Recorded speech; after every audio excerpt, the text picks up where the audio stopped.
T'as envie d'avoir le même résultat que ce qui est affiché là-bas en haut, c'est-à-dire une influenceuse artificielle avec un réalisme ultra hyper réaliste. Je sais, je l'ai beaucoup dit, mais voilà, bienvenue sur la chaîne où on tient, bien sûr, un Instagram d'une fausse influenceuse artificielle et on veut faire monter son compte pour pouvoir après vendre des produits, sponsoring et également créer un only quelque chose. Donc va t'abonner à elle, va donner de la force au début pour qu'après, les vrais clients vont s'abonner en croyant que c'est quelqu'un de vrai. Maintenant, également, on va construire ce que tu as vu et on va faire plusieurs processus. On va passer par Focus, on va passer par Magnifique.ai, on va passer également normalement par Photoshop parce que je ne sais même pas encore à quoi ressemblera le résultat. Je n'ai que pour le moment le modèle, le Canva que je vais suivre et je vais te le montrer. Alors où est-ce qu'il se trouve ? Il est ici, donc ça c'est l'image de base et on va essayer de s'en éloigner le plus possible. À mon avis, on va lui retirer le vêtement pour lui mettre un petit bikini, etc. Bref, toi tu sais déjà, mais moi je ne sais pas encore. Maintenant, ce qu'on va faire, c'est aller sur Focus. Focus d'ailleurs, installez-le, c'est un logiciel simplifié d'un autre logiciel, je sais plus c'est quoi le nom, j'ai du mal, de mémoire perdue, Poisson Rouge. Mais clairement, installez-le, c'est sous Python et donc c'est votre PC qui va travailler. Ce ne sont pas des serveurs externes sur Internet, comme par exemple SeaArt ou d'autres sites de genre. Là vraiment, c'est votre PC qui va travailler et donc moi, ce que je vais faire, c'est aller dans Input avancé, je vais aller dans InPaint, je vais aller chercher bien sûr mon image de référence, je vais le prendre, je vais le poser là. Là, je vais faire une coupure parce que ça va être assez long. Je vais sélectionner tout son corps, d'accord, pour que ensuite il me génère un nouveau corps parce qu'on veut pas faire du copier-coller, on veut garder la même posture, mais on veut que voilà, la peau change, les muscles changent, le bikini, si elle a un bikini plus tard, change, etc. Et c'est ce que je vais faire maintenant avec vous. J'accélère le process parce que c'est ultra relou et je vous prends à la fin. Allez, je vous reprends maintenant pendant la génération. C'est toujours très hypnotisant, excusez-moi, j'ai eu du mal à le dire, de voir le résultat et de voir petit à petit l'image se dessiner et se concrétiser. Là maintenant, vous voyez, j'ai demandé 2 images et par rapport à la première image, il est à 14 sur 30, donc on a encore le temps. Mais clairement, voyez, donc j'ai demandé en fait un bikini rose. Il nous fait bel et bien un bikini rose, alors qu'au début, on n'avait pas du tout de bikini rose. Et alors l'image de base, ce sera plus simple pour vous montrer, mais voilà, au début, on n'avait pas du tout ça. On avait un habit complet qui cachait la moitié du ventre et également du coup un truc machin là, un bas de bikini qui n'était pas rose, qui était noir et qui avait complètement une autre configuration. Là maintenant on part vraiment sur quelque chose de très très joli. D'ailleurs il prend même la liberté d'ajouter ici un petit collier de ce que je vois, donc c'est très très propre. Vous allez voir toutes les étapes par lesquelles je passe. Maintenant on vient de changer le corps, on a gardé grâce à cette finalement fonctionnalité de repaint le corps comme vous l'avez vu, mais on va maintenant également changer bien sûr le décor. Le décor doit également être changé grâce au modèle qu'on a de base. On a pu changer vraiment la configuration des muscles, la configuration des reflets, etc., etc. Même si on reste très très proche du modèle, bien sûr, mais regardez, ici le corps n'est plus le même. Maintenant tout est différent, clairement. Donc tout est différent. L'épaule, vous pouvez, si vous voulez vous amuser à zoomer et regarder, en fait tout a été changé. Les reflets, le muscle, etc. Ce n'est plus la même personne. On a créé également, comme vous voyez ici, un petit poitrail sympa, d'accord. Donc j'essaie d'utiliser des mots un peu bizarres parce que YouTube algorithme, bonjour, il écoute ce qu'on dit, c'est comme ça qu'il fait bien sûr également les sous-titres de nos vidéos et donc il sait ce qui est dit dans les vidéos et donc pour éviter qu'il nous mette en arrière-plan des vidéos proposées, je dis des mots toujours un peu différents de ce qu'il faudrait, bien sûr. Maintenant il va nous créer ici une deuxième image, on est reparti. Je vous reprends quand même maintenant sur la génération d'images qu'on vient d'avoir. Là, c'est le deuxième résultat. À gauche, le premier. Là, le deuxième. Je vais l'agrandir et le télécharger même. Comme ça, on peut zoomer dessus. Il m'a l'air plus réaliste. C'est-à-dire que, regardez, le maillot, il y a des petits motifs, etc. Et je suis toujours impressionné. Les motifs sont répétés en bas. Il y a la couture, etc. Et ça va être donné très bien. Ça, je vais prendre celui-ci. Je suppose, je regarde s'il n'y a pas des erreurs de configuration. Là, il y a une petite erreur, c'est un peu gênant, ça se corrige, mais c'est un peu gênant. Mais en fait, ce qui me plaît, c'est le réalisme poussé à l'extrême de ce maillot. Le corps, juste également, je vais les choper du coup, l'autre génération qui avait été faite. Comme ça, je peux comparer les choses. Donc voilà, là c'est les 2 images, on peut les comparer.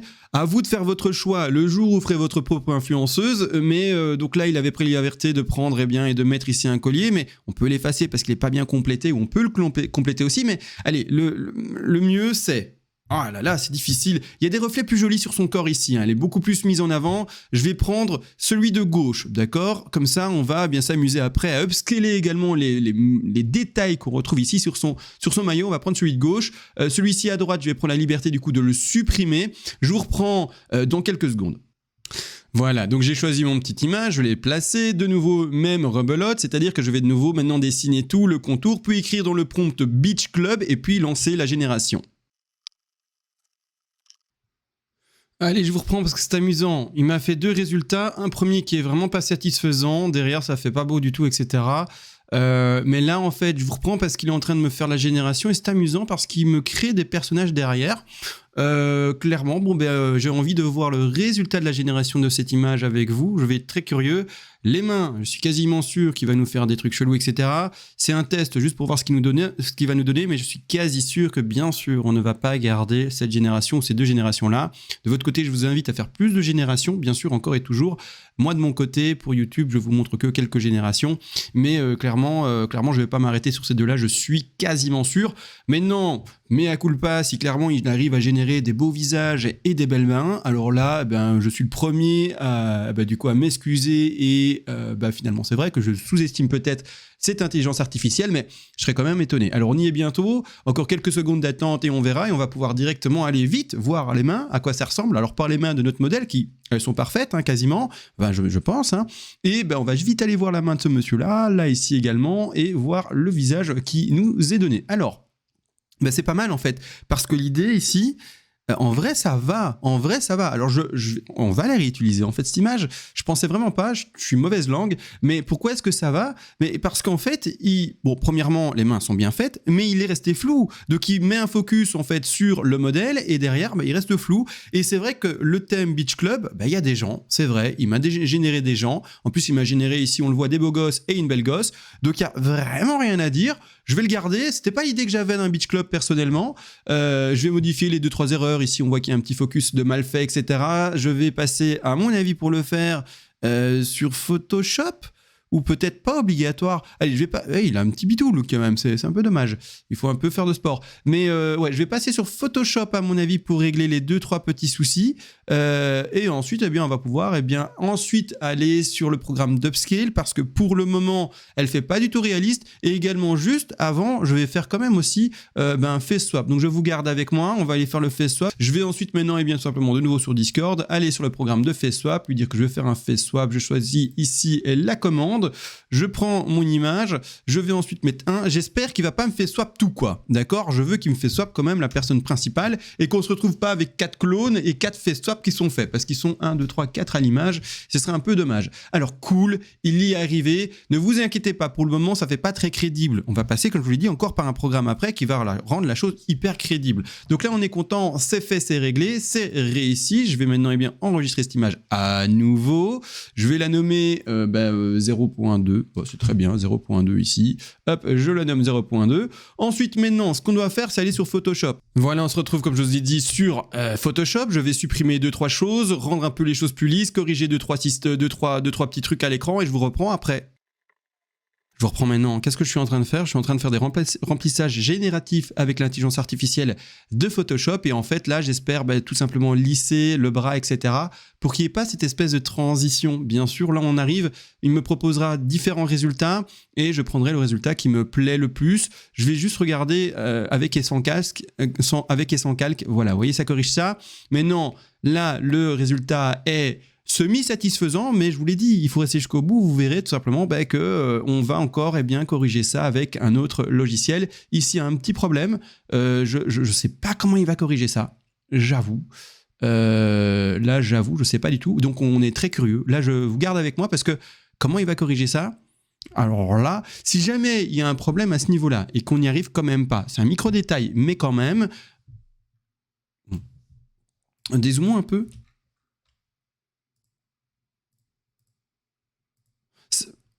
Bon, on va le garder comme ça, en fait, ça va. C'est un micro-détail, mais quand même, vous inquiétez pas, il y a encore un moyen de régler et d'arranger les choses. Par exemple, là, la main, on voit que ça part en cacahuète et elle s'est fait couper le doigt. Il y a moyen que je reprenne la vraie main de base, que je la recolle et que je recolle que juste la main pour corriger ces problèmes-là. D'accord? Donc également, les problèmes de teinte de peau et de jonction, ça se règle également. Là-dessus, c'est pas un problème. Donc maintenant, est-ce qu'il y a encore un problème en vrai? Je pense pas en vrai. Voilà, et on se retrouve également, et maintenant je vais corriger un problème finalement de régénération de main. Son doigt a été malheureusement coupé, et nous ce qu'on va faire c'est en sorte que son doigt ne soit plus coupé et que bien sûr elle ait une main parfaite. De cette manière on fit en fait la deuxième image, et voire même pas la deuxième mais surtout l'image de base. Donc par dessus je mets un deuxième calque comme vous le voyez, et ensuite n'hésitez surtout pas à prendre une gomme et vous allez gommer tout ceci. D'ailleurs hop comme ça c'est magnifique, on gomme tout ce qui n'a pas de souci, et vous allez voir qu'après tout simplement on va pouvoir retrouver son doigt qui est parfait, comme ceci. Je vais juste vérifier que j'ai bien tout effacé, et vous voyez, je garde que les zones qui ont un petit problème. Si j'avais eu un problème d'épaule, j'aurais pu rajouter l'épaule, etc. Là, c'est pas le cas. Le problème que nous avons devant les yeux, c'est son petit doigt, en tout cas son pouce, et maintenant, tout est réglé, c'est géré, et il n'y a plus de problème. Donc, avant, d'accord, après. Avant, après, pouce de nouveau généré.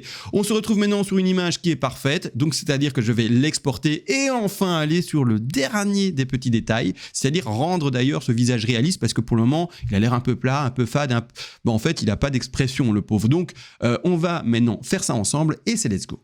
Voilà, on y est, on se retrouve sur maintenant Magnifique AI, c'est ça qui va donner finalement tout le réalisme qu'on va retrouver ici. Je vais partir sur une génération pour un part de créativité à -6, HDR à 0 et la ressemblance au maximum. Vous pouvez ajouter si vous voulez dans les options l'option portrait ou également film et photographie, ça donnera peut-être un peu plus de détails, mais à vous de voir si vous aimez. Et également dans l'engine, vous pouvez également si vous le voulez choisir le Sharpie. Ce sont les configurations spécifiques pour faire du portrait et également de la photo de modèle. Moi je trouve qu'en standard et en automatique il gère très bien, donc je ne vais pas forcément choisir cela, mais ici je fais upscale, on attend quelques secondes et on aura un résultat normalement plus que satisfaisant. Vous allez voir que clairement il va ajouter du détail et c'est ça qui va faire toute la différence, c'est-à-dire qu'on a au début un corps trop lisse, trop propre, etc. Et là vraiment il va ajouter du détail, il va juste en faire en sorte que on soit tout d'un coup sur quelque chose qui est beaucoup plus crédible. Donc ici on se retrouve sur le avant à gauche, donc là ce qu'on avait avant c'est très zoomé, c'est pour ça que c'est pixelisé bien sûr, et ensuite quand je passe mon brush, vous allez voir que tout d'un coup le visage va trouver de la profondeur, etc. Donc regardez le nez, d'accord, hop, regardez le nez, ça se voit, il ressort, regardez les lèvres, elles ressortent, regardez les bijoux, ils ressortent, on va regarder un peu plus bas également, le nombril, hop, il est beaucoup plus réaliste également, les ficelles, les coutures, le tissu est beaucoup plus réaliste. Regardez les détails qui arrivent. Également sur la main, le pli entre ici le pouce et le reste de la main, entre guillemets, qui se peaufine. Bref, ici, on crée même un petit point de beauté.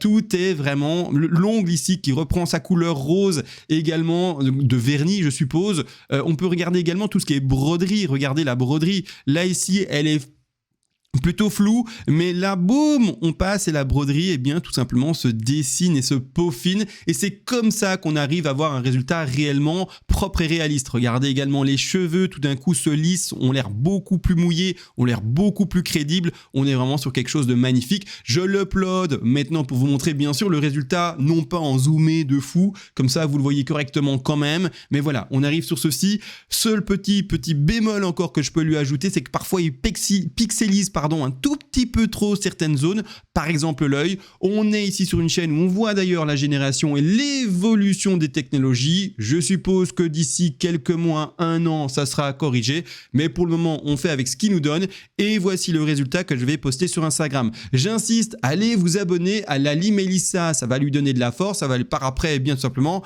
permettre aux gens qui d'ailleurs s'abonnent à elle, et merci aux gens qui s'abonnent à elle, de donner aux gens qui seront des vrais clients l'impression qu'il y a plein de followers, etc. et vont ne pas hésiter à s'abonner. Si vous tombez sur un profil avec plein de photos, mais qui malheureusement a 3 abonnés, vous êtes en mode, oui, mais est-ce que c'est un vrai modèle, etc. Si on a plein de followers et très peu de suivi, parce que le truc du follow back, ça marche, mais on a compris comment ça fonctionne, à ce moment-là, c'est-à-dire que les gens vont avoir plus confiance en cette génération d'images, et c'est-à-dire finalement en ce modèle, et vont se mettre plus facilement à croire qu'il est réel. Est-ce que je mets un filtre ou pas? C'est toujours la grande question. Filtre, pas filtre? Allez, pas de filtre, elle est très bien. Je vais juste lui mettre une petite vignette ici pour bien centrer le regard sur elle, en fait. Et également, je vais tout simplement rendre ça également un peu plus ici, comme vous le voyez, lumineux. Comme ça, on la voit un peu mieux, hein, parce que sinon, on la voit pas. Elle est dans le noir, la pauvre. Nous, ici, on veut quand même que l'œil soit attiré et que l'on puisse voir tout ce sublime travail. Et là, maintenant, on est sur du réalisme. Je vais également, maintenant, directement avec vous, tout simplement vous mettre bien sûr la photo d'avant et la photo d'après, le résultat, comme ça vous le voyez. Je vais bypasser tout ça, ça va être sur Instagram. Je vais directement vous montrer le résultat avant et après. Le résultat avant, c'est ça. Le résultat après, c'est ça. D'accord, je les mets l'un à côté de l'autre. Hop, ici, je vais regarder mon retour, bien sûr, d'image pour être sûr que vous voyez correctement les choses. Mais voici, eh bien, où on en est. On est sur une génération qui est vraiment très crédible selon moi. Maintenant, il y a toujours moyen de faire mieux.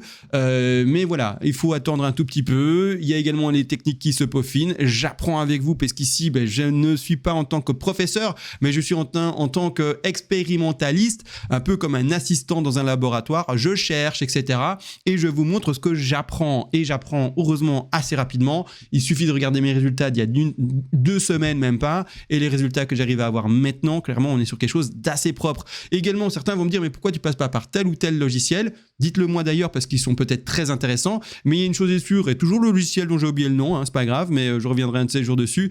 Il est sur cet autre logiciel, certains l'ont, hein, vous savez duquel je parle, mais trop compliqué à l'utilisation. Il faut qu'il simplifie les choses, trop de détails, etc., de l'aura à télécharger, etc., de configuration spécifique. Non, restons sur ce qui est simple, efficace. Restons sur quelque chose qui est ergonomique. Ce que veut le public, c'est quelque chose d'ergonomique, de facile. On espère que les outils évolue dans ce sens et pour le moment Focus évolue dans ce sens et à simplifier bien sûr l'utilisation même du programme. C'est-à-dire que pour le moment je vais rester sur ce qui est le plus simple et avec l'efficacité la plus forte. Et donc voilà pourquoi je m'arrête pour le moment sur Focus et non pas l'autre programme dont bien sûr j'ai oublié le nom, vous le savez, dites-moi dans les commentaires.